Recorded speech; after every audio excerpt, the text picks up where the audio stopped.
मैं हूं नवाज खान और आप देख रहे हैं मेरा यूट्यूब चैनल सामिर खान व्लॉग। दोस्तों, सामिर खान व्लॉग की इस डॉक्यूमेंट्री में हम आपके लिए लेकर आए हैं एक ऐसे इंसान की कहानी जो एक प्लानर था, जीनियस लीडर था, प्रिज्मेटिक था और सबसे बढ़कर ये कि वो जो बन गया वो ये नहीं बनना चाहता था।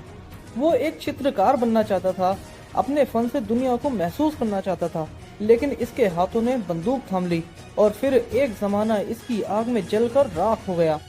आपको हैरानी होगी, लेकिन ये एक हकीकत है कि हम आज जिस दुनिया में रहते हैं वो इसके खौफ से यादगार है। एटम बम से लेकर फिजाई बमबारी तक के बहुत से हथियारों के डिजाइन इसी की लेबोरेटरी में तैयार किए गए थे। हिटलर कौन था और आज की दुनिया में इसके खौफ की इबारत क्यों है, ये सब हम आपको सामिर खान व्लॉग की इस सीरीज में दिखाने वाले हैं। अगर आपने हमारे चैनल को सब्सक्राइब नहीं किया है तो जल्दी से सब्सक्राइब कर लें और बेल आइकन के बटन को दबाना न भूलें। 28 सितंबर 1918 का दिन है।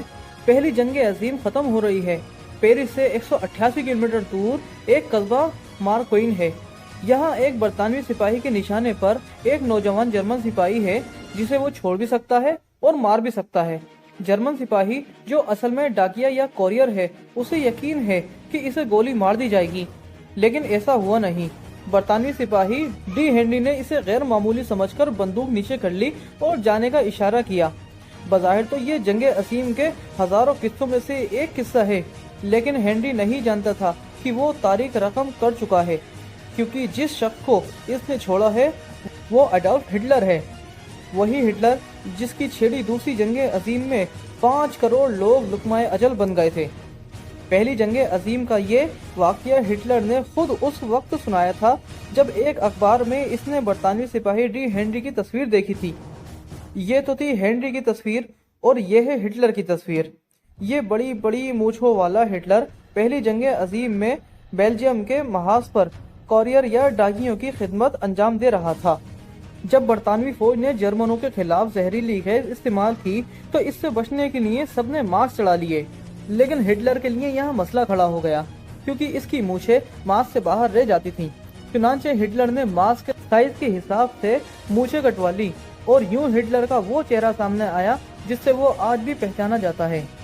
पहली जंग अजीम के एक क्रिमियाई हमले में हिटलर की आंखें भी मुतासिर हुईं और वो अंधा हो गया, लेकिन इलाज के बाद हिटलर की आंखों की रोशनी लौट आई। आंखों की रोशनी तो लौट आई, लेकिन अब इन आंखों में जर्मनी के दुश्मनों से इंतकाम की आग सुलग रही थी। हिटलर की पैदाइश और परवरिश जर्मनी के पड़ोसी मुल्क ऑस्ट्रेलिया में हुई थी, लेकिन जंग के बाद से वो पक्का जर्मन बन चुका था। वो बचपन में मुसव्विर बनना चाहता था, लेकिन अब उसने ये ख्याल छोड़ दिया और तय किया कि वो शिकस्त का बदला लेकर रहेगा, चाहे इसके लिए इसे पूरी दुनिया से ही टकराना पड़ जाए।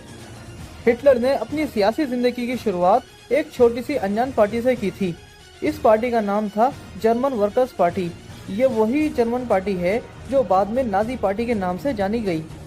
ये पार्टी पहली जंग अजीम में शिकस्त खा चुके और बदला लेने वाले जुनूनी जर्मन शहरियों और साबिक फौजियों ने बनाई थी, क्योंकि पहली जंग अजीम में बरतानिया और फ्रांस ने जर्मनी से वो इलाके छीन लिए थे जो सदियों से इनकी सल्तनत में शामिल थे।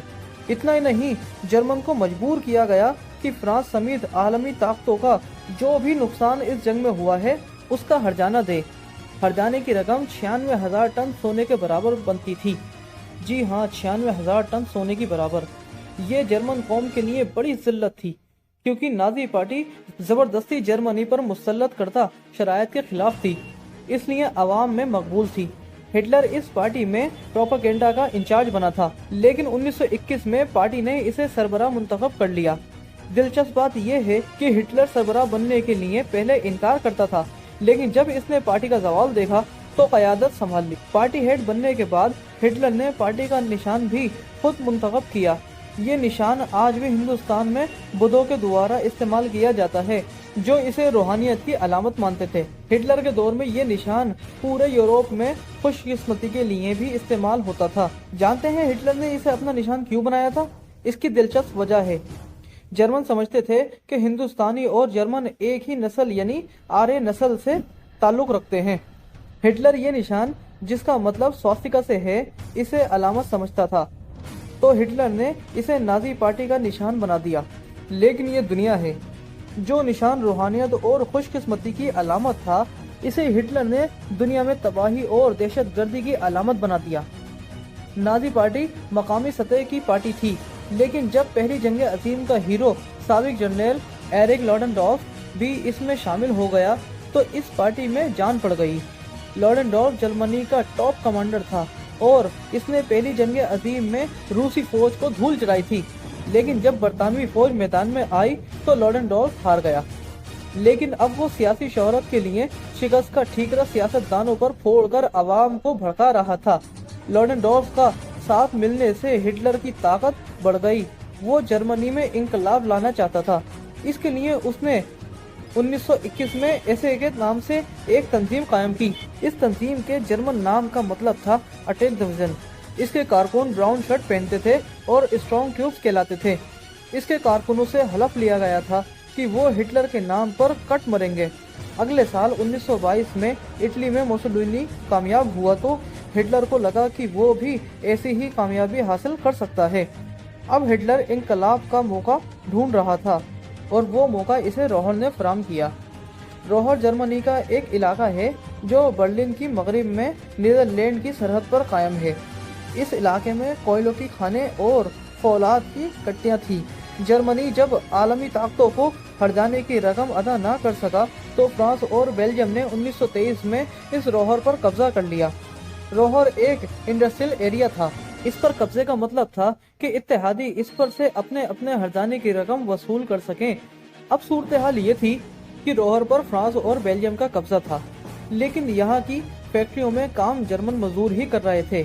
जर्मनी हमलावरों का मुकाबला तो ना कर सका, लेकिन जर्मन हुकूमत ने एक बड़ा फैसला किया। इसने रोहर की फैक्ट्री के मजदूरों को ये हुक्म दिया कि वो काम बंद कर दें। हुकूमत इन्हें घर बैठे तनख्वाह देगी। ये कदम इसलिए उठाया गया ताकि इत्तेहादी हुकूमतों ने जिस मकसद के लिए रोहर पर कब्जा किया है, यानी इससे फायदा उठाने के लिए, तो ये उससे फायदा ना उठा सकें।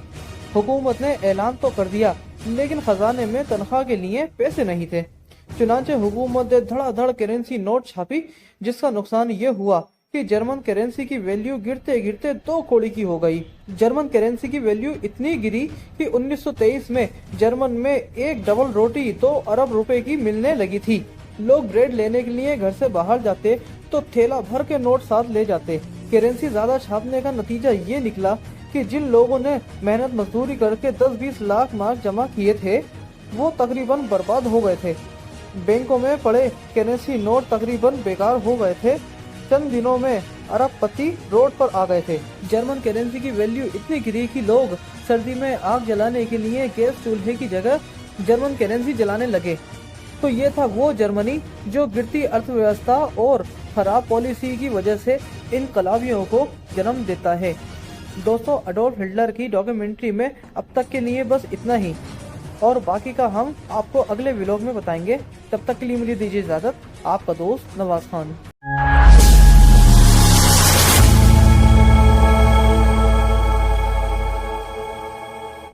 कैसे हैं दोस्तों, मैं हूं नवाज खान और आप देख रहे हैं मेरा यूट्यूब चैनल सामिर खान व्लॉग। दोस्तों, पिछले व्लॉग में हमने आपको बताया था कि कैसे जर्मनी की इकोनॉमी ज्यादा करेंसी नोट छापने की वजह से तबाह हो गई थी और कैसे जर्मन करेंसी की वैल्यू गिरते गिरते 2 कौड़ी की हो गई थी। अब जर्मनी में वो हालात पैदा हो गए थे जो इनकलाबियों को जन्म देते हैं। अब जर्मनी को एक ऐसे रहनुमा, ऐसे क़यादत करने वाले की जरूरत थी जो इनको इस अंधेरे से बाहर निकाले। अवाम को यकीन करना था कि कोई तो हो ऐसा जो इस अंधेरे से, यानी कि इस बिगड़ती अर्थव्यवस्था से जर्मन अवाम को बाहर निकाले। तो ये जर्मनी की किस्मत थी कि उन्हें नसीब से इन हालातों से निकलने के लिए एक शख्सियत यानी एडोल्फ हिटलर की जरूरत पड़ी। दोस्तों, एडोल्फ हिटलर जज्बाती था या स्टेट्समैन, इसका फैसला आप खुद करें।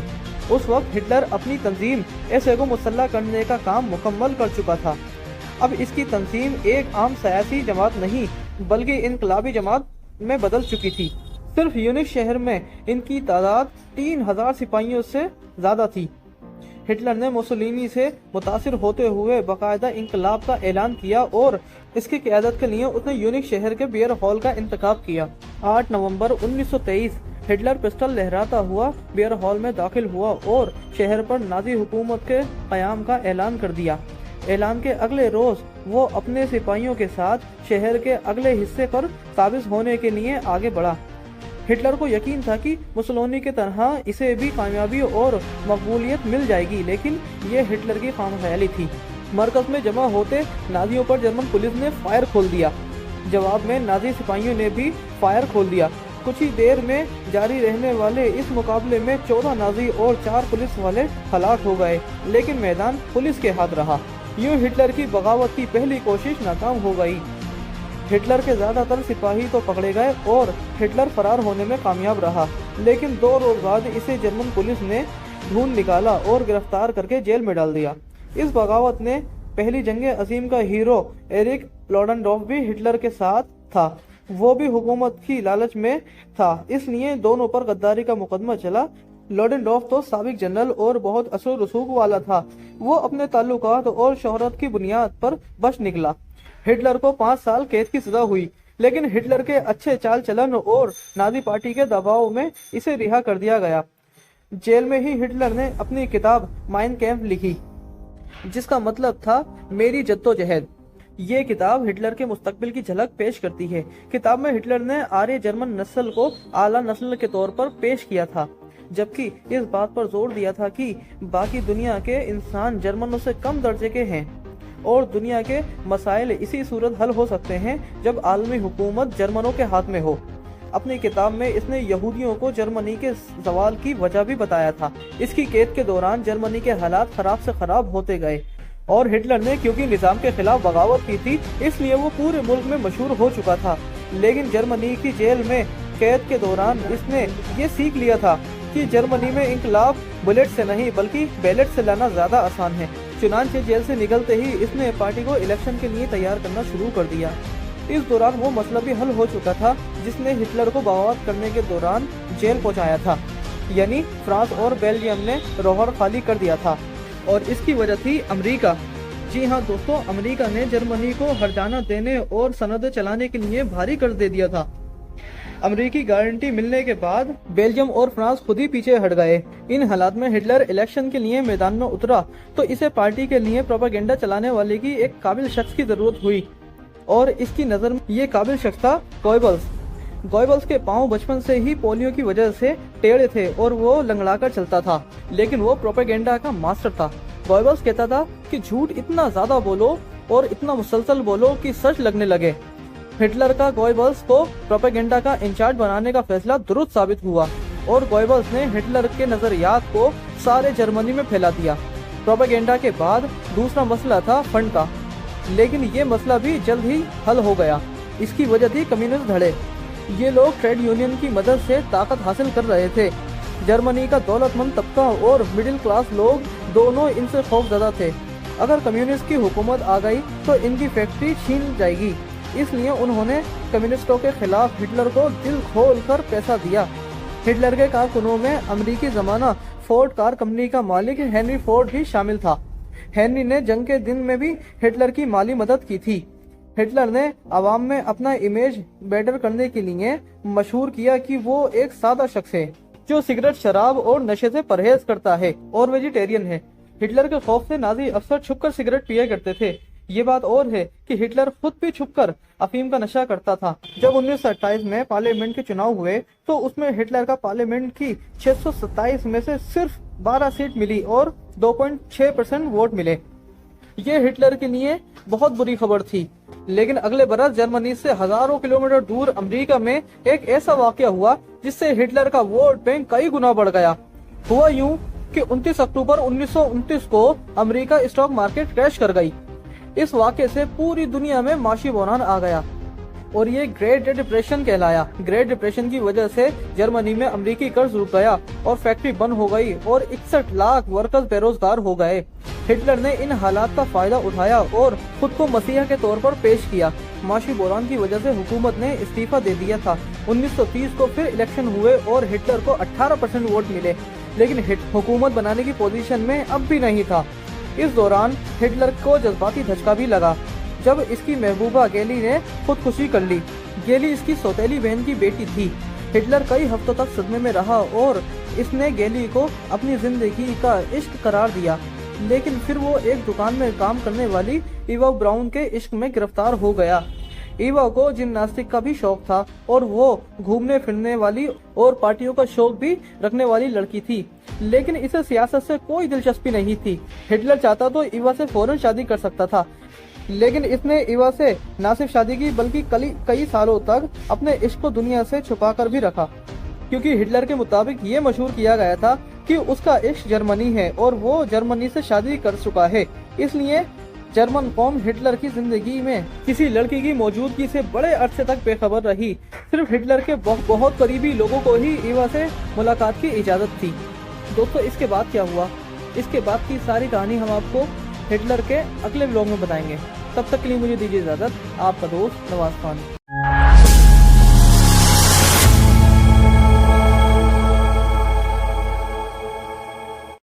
कैसे हैं दोस्तों?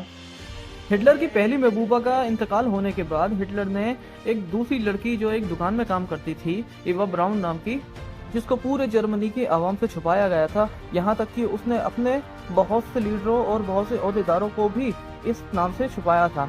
बस कुछ चंद ऐसे लीडर थे जिनको ईवा ब्राउन के बारे में मालूम था या हिटलर ने उनसे मुलाकात करने की इजाजत दी थी। यहाँ तक कि हिटलर ने अपनी सियासी जद्दोजहद की वजह से इसे सबसे छुपा कर रखा था। सिर्फ कुछ खास लोग थे जिनके बारे में मैंने अभी आपको बताया था, जो ईवा ब्राउन को जानते थे, जिनको हिटलर ने ईवा से मुलाकात की इजाजत भी दी थी। हिटलर की जज्बाती जिंदगी के साथ साथ उसकी सियासी जिंदगी में भी एक आर्जी रुकावट आई और इस रुकावट का नाम था वॉन हिंडनबर्ग। जर्मनी के 85 साल बूढ़ा सदर हिंडनबर्ग पहली जंग अजीम में जर्मनी फौज का सरबराह रह चुका था और आवाम में इसे देवता जैसा एहतराम हासिल था। ये बूढ़ा सदर हिटलर को खतरनाक समझता था और हिटलर को किसी सूरत जर्मनी का चांसलर यानी वजीर आजम बनाने को तैयार नहीं था। 1932 में सदारती इलेक्शन हुए तो हिटलर इसके मुकाबले में खड़ा हो गया। अप्रैल में इलेक्शन हुए, हिटलर को 36% वोट तो मिले, लेकिन इलेक्शन जीता हिंडनबर्ग ने। उधर माशी बहरान की वजह से दूसरे चांसलर ने भी इस्तीफा दे दिया। जुलाई 1932 में फिर पार्लियामेंट के इलेक्शन हुए तो नाजियों ने 230 सीटें जीती, लेकिन बूढ़े सदर ने हिटलर को चांसलर नहीं बनाया, लेकिन जिसे बनाया वो भी नाकाम रहा और नवंबर में फिर इलेक्शन हुए। इस बार नाजियों की सीटें कम होकर 196 रह गईं, लेकिन पार्लियामेंट में अब भी इनकी अक्सरियत मौजूद थी। लेकिन हिंडनबर्ग अब भी हिटलर को चांसलर बनाने पर तैयार नहीं था। उस वक्त जो जर्मनी का चांसलर था उसका नाम था फ्रांस वॉल्फ। नया चांसलर भी मुल्क के हालात ठीक न कर सका। बिगड़ते हालात देखकर फ्रांस वॉल्फ की हिम्मत भी जवाब दे रही थी। अब हिटलर को चांसलर बना देना चाहिए। इसने सदर को कायल करने के लिए लॉबिंग शुरू कर दी, लेकिन हिंडनबर्ग अब भी हिटलर को चांसलर बनाने के लिए तैयार नहीं था, क्योंकि उसकी एक ही सोच थी कि अगर हिटलर को चांसलर बना दिया गया तो इसे डिक्टेटर बनने से कौन रोकेगा। बहुत कोशिशों के बाद ये तय पाया कि हिटलर जर्मनी का चांसलर और वेपिन, जिसका पूरा नाम फ्रांस वॉल्फ वेपिन था, वो वाइस चांसलर बनेगा ताकि हिटलर को डिक्टेटर बनने से रोका जा सके। इस फॉर्मूले के तहत 30 जनवरी 1933 को हिटलर को जर्मनी का चांसलर बना दिया गया और वेपिन को वाइस चांसलर। हिटलर के चांसलर बनने के एक माह पहले एक 52 साला यहूदी हालात को भांपकर चुपके से मुल्क से निकल गया। ये वही शख्स था जिसे बाद में इसराइल का सदर बनने की भी पेशकश की गई थी, लेकिन इसने शुक्रिया के साथ इसे ठुकरा दिया। ये 20वीं सदी का सबसे बड़ा साइंसदान था और इसका नाम था अल्बर्ट आइंस्टाइन।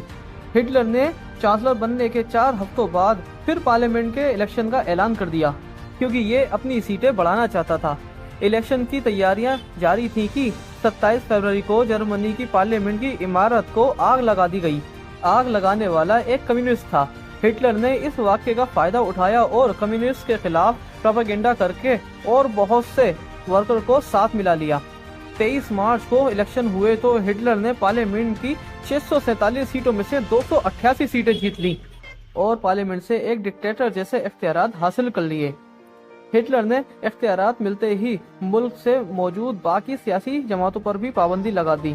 ट्रेड यूनियन बंद कर दी, मुखालिफ अखबारात बंद करा दिए और नाजी सोच जैसे नजरियात न रखने वाली किताबें जलाना शुरू कर दी। हिटलर की कामयाबी की राह में अभी एक आखिरी रुकावट बाकी थी।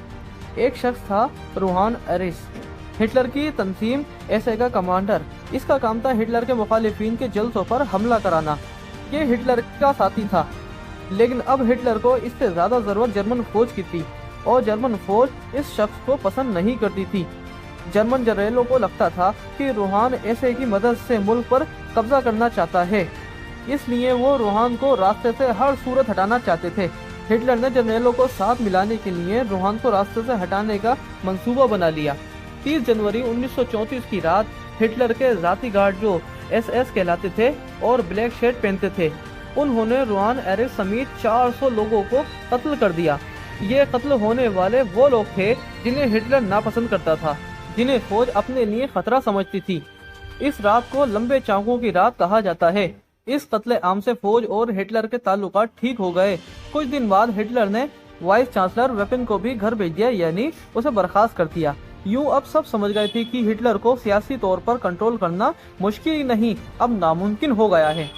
रूहान को रास्ते से हटाने के बाद भी हिटलर ने एसए को खत्म नहीं किया, बल्कि इसे नए कमांडरों के जरिए चलाता रहा। एसए की खुफिया पुलिस जो गेस्टापो कहलाती थी, हिटलर के मुखालिफों को कुचलने के लिए बदनाम थी। 1934 में हिंडनबर्ग की मौत के बाद हिटलर सदर भी बन गया था और फौज का कमांडर एंड चीफ भी था। इसने चांसलर और सदर के अलग अलग ओहदे खत्म करके एक ही ओहदा बना दिया, जिसका मतलब था लीडर। मुखालिफ पार्टियों पर पाबंदी लग चुकी थी, पार्लियामेंट इसे सारे इख्तियारात सौंप चुकी थी। अब ना इलेक्शन की जरूरत थी और ना पार्लियामेंट की। लीडर अब ऑल इन ऑल था। हिटलर के हुक्म पर तमाम अदालतों और पुलिस को नाजी पार्टी के कंट्रोल में दे दिया गया था। जजों को हिटलर से वफादारी का खास हलफ भी उठाना पड़ता था। हिटलर के मुताबिक एक और हकीकत जिसे कम लोग जानते हैं कि हिटलर का कोई जरिया आमदनी नहीं था, वो पार्टी फंड से गुजारा करता था। हुकूमत संभालने के बाद इसने तमाम सरकारी इदारों को अपनी किताब माइन कैम्प खरीदना लाजिम कर दिया था। 1939 तक माइन कैम्प की 50 लाख कॉपियां फरोख्त हो चुकी थीं और रॉयल्टी मिली हिटलर को। अपनी हुकूमत के दौरान हिटलर 5 अरब डॉलर की जायदाद का मालिक बन चुका था, लेकिन हिटलर ने सिर्फ अपने लिए दौलत नहीं बनाई, बल्कि आवाम पर भी दिल खोल कर खर्च किया। इसने स्कूल और हॉस्पिटल समेत बेशुमार इदारे बनाए और किसानों को सब्सिडी भी दी। हिटलर की हुकूमत के शुरुआती सालों में यहूदियों को छोड़कर कोई बेरोजगार नहीं था। इस खुशहाली ने आवाम को हकीकत हिटलर का दीवाना बना दिया था। यही वो बात थी जो हिटलर की कामयाबी की असल वजह बनी। बहरहाल दौलत और इख्तियार हासिल करने के बाद जर्मनी में हिटलर का कोई मुकाबला करने वाला नहीं रहा। फिर इसने खारजा महाज पर तवज्जो दी। इसने गैर मुल्की ताकतों को हट जाने की अदायगी भी रोक दी, जिससे हुकूमत के पास तरक्की कामों के लिए पैसा आ गया। वो उस वक्त की अक़वाम मुत्तहिदा से निकल गया और तमाम आलमी मुआहदे भी खत्म कर दिए। हिटलर के इस कदम से ग्रेट डिप्रेशन से चीखती हुई मगरबी ताकतें भी इसके खिलाफ कोई कदम नहीं उठा सकी। जर्मनी पर पहली जंग अजीम के बाद अपनी बहरी ताकत बढ़ाने पर भी पाबंदी थी, लेकिन 1935 में हैरानकुन तौर पर बरतानिया ने जर्मनी को अपनी बहरी ताकत बहाल करने की इजाजत दे दी। इसी साल जर्मनी ने अपनी फौजी ताकत बढ़ाकर 5 गुना यानी 5 लाख तक कर ली। 18 से 25 साल तक के लिए हर मर्द और औरत को फौजी तरबियत दिलाना लाजिम कर दी। इस कामों से फारिग होकर हिटलर ने यहूदियों को कुचलना शुरू किया। पहले इसने यहूदियों के खिलाफ कानून सादी की, जिसके तहत यहूदियों को जर्मनों से शादी, वोटिंग और मुलाजमत पर भी पाबंदी लगा दी गई। 1936 में बर्लिन एथलीट्स में भी यहूदी हिस्सा नहीं ले सके थे, लेकिन ओलंपिक मुकाबले में हिटलर दुनिया को ये तासुर देने में कामयाब रहा कि जर्मनी पुरअमन और तरक्की याफ्ता मुल्क है। जर्मनी ने 43 गोल्ड मेडल हासिल करके इससे कमाल कर दिया। ओलंपिक के बाद भी हिटलर के यहूदियों के खिलाफ सख्त इक़दाम जारी रहे। बच्चों के दिमाग में यहूदियों के खिलाफ सख्त मवाद पैदा किया गया। बच्चों को एक खास गिरोह से नफरत करना सिखाई गई। हिटलर पर 60 लाख यहूदी कत्ल कराने का भी इल्जाम है, जिसे मगरिब में होलोकॉस्ट के नाम से याद किया जाता है। हिटलर के जुल्मों का निशाना बनने वालों में ऑस्ट्रिया का शहरी भी था, जिसे बाद में जिला वतन कर दिया गया, और ये शख्स था मशहूर जमाना सेगमेंट फ्रेड। लेकिन क्या आप जानते हैं यहूदियों से इतनी नफरत करने वाले हिटलर के डीएनए से क्या मिला? वो ये कि हिटलर का शजराए नस्ल अफ्रीका के बर्बर कबाइल के यहूदियों से भी मिलता है। यही नहीं, इसकी महबूबा इवा ब्राउन भी नस्लन यहूदी थी, लेकिन हिटलर को ये सब नहीं मालूम था। वो खुद को जर्मन समझकर यहूदियों के खिलाफ कार्रवाई करता चला गया और साथ ही साथ जंग की तैयारियां भी जारी रखी और एक दिन इसने फ्रांस पर हमला कर दिया और दुनिया का अमन तबाह हो गया। दोस्तों, हिटलर ने फ्रांस पर हमला क्यों किया, दूसरी जंग अजीम कैसे शुरू हुई और हिटलर की फौज रूस के ठंडे सहरा में क्यों गर्क हो गई, ये सब हम आपको दिखाएंगे हिटलर की कहानी की अगली और आखिरी किस्त में।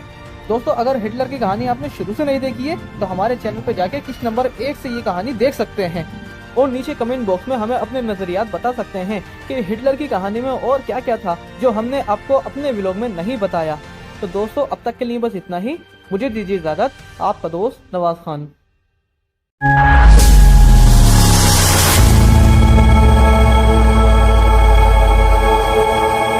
कैसे हैं दोस्तों?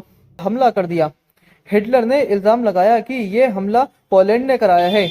अगले रोज हिटलर की कहानी नहीं देखी है तो जाकर देख सकते हैं और अपने ख्यालात हमें नीचे कमेंट बॉक्स में लिखकर बता सकते हैं। तब तक के लिए मुझे दीजिए इजाजत। आपका दोस्त नवाज खान।